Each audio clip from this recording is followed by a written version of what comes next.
Watch this. Brett Devlo will show you one very impressive move on a skateboard. And he will show you that move as many times as you want. Bar none, it is his favorite trick to do. Sorry, I'll try again. But that trick will seem a whole lot more impressive when you learn one important fact about the 17-year-old. 1 year ago, because of a rare genetic mutation passed down through his DNA, he suddenly went blind.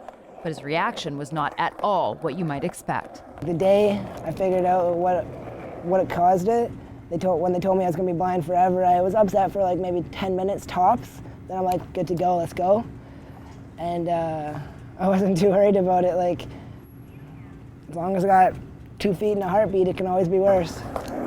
So with those 2 feet and his unwavering positive attitude, even though he has no vision whatsoever, Devlo decided there was no way blindness was going to steal his first love. I've been skateboarding for 12 years now. I picked up my first board when I was 6 and fell in love. So really, at this point, I'm not gonna let being blind stop me from doing what I love to do.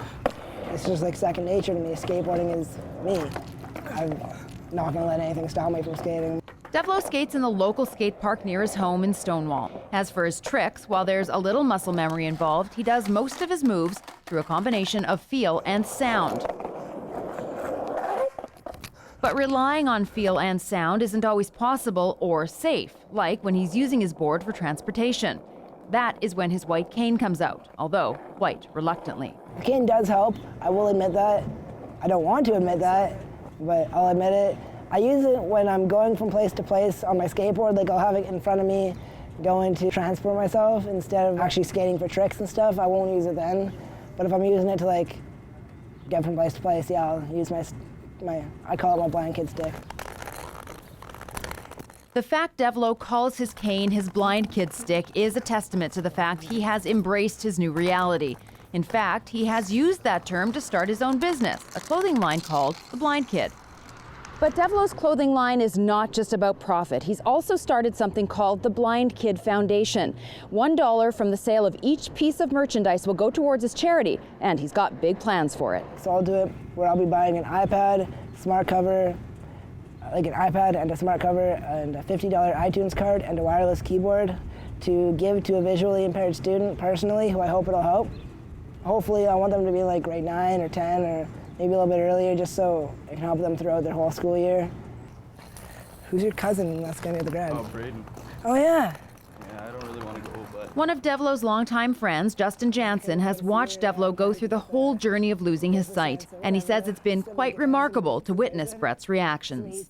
I wasn't overly surprised, but I mean, for myself, I would have been just so bummed out that if that would have happened, I wouldn't have known what to do.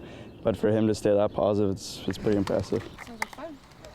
But Devlo is still a teen, and amazing attitude or not, he's still a young guy with young guy interests. For example, advanced voice technology has allowed him to continue to use his iPhone for everything from Facebook and Twitter to texting with friends. And I can just Twitter. pop a tweet. Interview is going good. But even with all of that, there are some things he admits to missing. Oh, video games, the past time in like the winter or whatever, just like sitting there doing nothing, just like, this music's getting a little boring. I wish I could just play a game or something. That and, you know, honestly, babes, ladies. Looking at girls. Yeah. Is she hot, man? I don't know. Devlo encourages everyone to get in touch with him on social media or visit his website at theblindkid.ca. For Shawn TV's Go Winnipeg, I'm Kim Babij.